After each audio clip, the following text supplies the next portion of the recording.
All right, we are continuing our severe weather coverage this morning and afternoon here at Lake of Egypt. We had that tornado come through unconfirmed at this point earlier this morning around 5 a.m. and crews are still out here cleaning up the damage. I'm joined by Williamson County Sheriff Jeff Diedrich and Williamson County EMA Director Brian Burgess right now. You guys have been out here all morning long, all afternoon long. I guess my first question for you, Jeff, is a little bit about what is some of the resiliency, I guess, you've seen so far out here. I mean, I was out here earlier and this was completely covered with littered with debris, and it's already nearly cleaned up. Well, the initial event occurred around 4:30 a.m. We got a first call which originated out on I-24 where trees were across the roadway.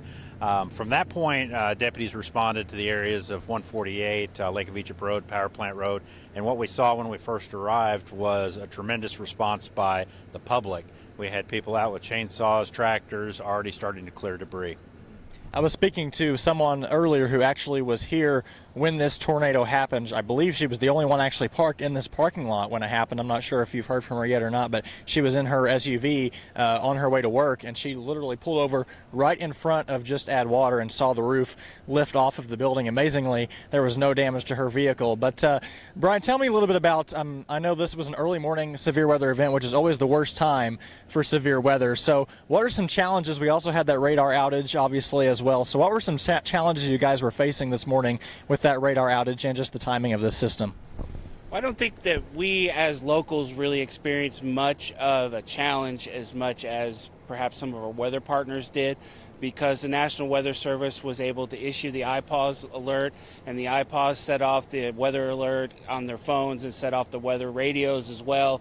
So I think people had plenty of warning to know that this was coming, and I was able to communicate with the Sheriff's Dispatch Center to get the tornado sirens set off in plenty of time, because the National Weather Service called us this morning and said, hey, this thing's got rotation and it's coming your way.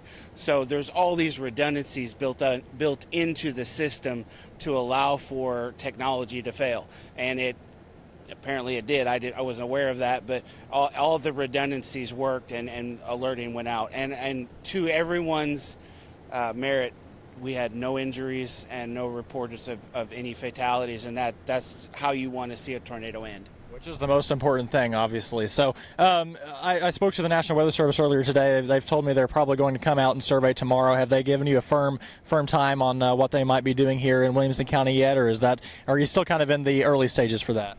So we're still in the early stages. We had some other EMA agencies from Franklin County and Jackson County send over some people, and we've done preliminary damage assessments, and we're going to categorize those and provide those to the National Weather Service, and they'll use those to drop pins on a map, try to find the debris path, and then follow the debris path to determine where the tornado path was.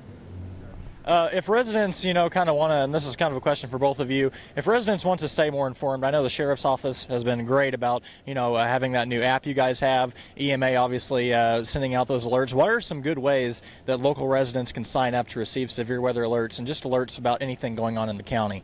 Well, in addition to social media, there's obviously the news, the news sites that are going to provide this kind of information, and we'll put that kind of information out to those new news agencies. I do want to take a moment also to, as we move from cleanup and assessing the damage, I want to make sure that I communicate clearly to the public that tonight the Williamson County Sheriff's Office will be heavily concentrated in the areas that are affected.